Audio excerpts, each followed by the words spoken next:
Egg வேக வச்சுருக்குறோம். வேக வச்சு 2 2ஆக கட் பண்ணியிருக்கிறோம். அதுக்கப்புறம் எண்ணெய் விட்டு கொஞ்சமாக 1 ஸ்பூன் எண்ணெய் விட்டு 1 ஸ்பூன் வரமிளகாத்தூள் போட்டு 1/2 ஸ்பூன் உப்பு போட்டுட்டு அதை வந்து நல்லா கிளறி விடணும். சீரகம் வந்து தாளிக்கணும், கடுகு தாளிக்கக்கூடாது இதுக்கு. இப்போ இப்படி பார்த்துட்டிங்களா? இனி இது ரொம்ப நேரமாக வெந்துட்டுருக்குது. இப்போ திருப்பி போடணும். இது மாதிரி திருப்பி விடுங்க. அப்போ வந்து டேர்ன் ஆகும்போது உடையாது.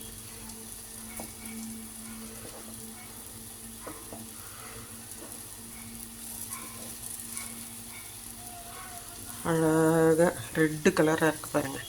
காஷ்மீரி சில்லி பவுடர் போட்டிங்கன்னா அந்த கலர் வரும். ஒரு இதில் லேசாக ஓடு இருக்குது. ஓகே,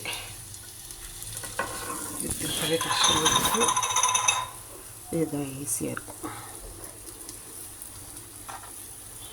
இது மாதிரி நைஃப்லேயே திருப்பி விட்டுக்கலாம்.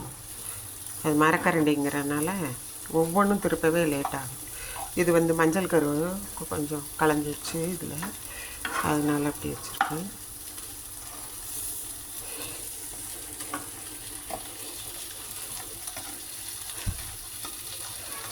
ரெடி பண்ணி இப்போ இதில் வந்து என்ன பண்ணியிருக்கேன்னா, கடுகு, கடலப்பருப்பு, இது வரமிளகா பொடிச்சு போட்டது, கிள்ளி போட்டது, வெங்காயம், இதை வந்து உள்ளே கொட்டுறோம். அப்படியே கொட்டிடலாம் யோசிக்காமல்.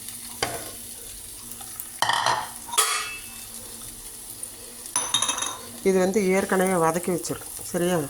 தனியாக வதக்க தேவையில்லை. இதில் லேசாக சுடு தண்ணி விடுறோம்.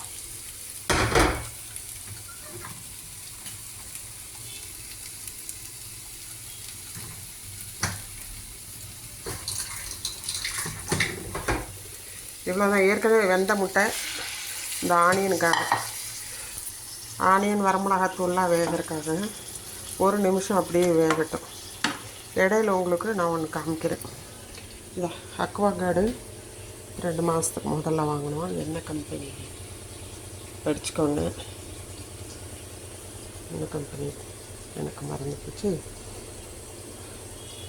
இது வந்து ஹாட் வாட்டர் வரும். ஹாட் வாட்டர் இப்படி ஆஃப் பண்ணிவிட்டு இதில் பிடிச்சிக்கலாம்.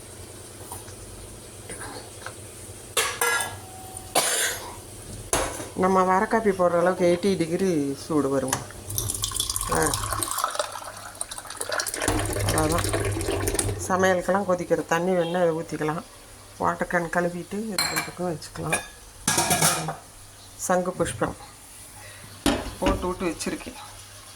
அதை வந்து வடித்தா போதும் நமக்கு வந்துட்டு ப்ளூ கலராக இது கிடைக்கும். இப்போதைக்கு கையில் தள்ளிவிடும். எவ்வளோ டார்க்காக இருக்குது பாருங்கள், சரியா? இதுதான். இப்போ வந்து நீங்கள் வர காப்பி போடுறீங்கன்னா அப்படி பிடிச்சிக்கிறலாம். காஃபி மேக்கர்னு தேவையில்லை. சுகர் போட்டாலே சரியாக இருக்குது. 80 டிகிரி இருக்குது. இப்படி ஆன் பண்ணால் ஹீட்ரு வரும். ஆஃப் பண்ணோம்னாலும் அதையே தான் அமுத்தணும், ப்ரெஸ்ஸிங் பண்ணி. இதுதான் போன மாதத்துக்கு முந்தின மாதம் என்னமோ வாங்கினோம். விலை எவ்வளோன்னு தெரியாது. ஆஃபர் இருந்ததுன்னா ஆஃபரில் கிடைக்கும். பழசை கொடுத்துட்டு புதுசாக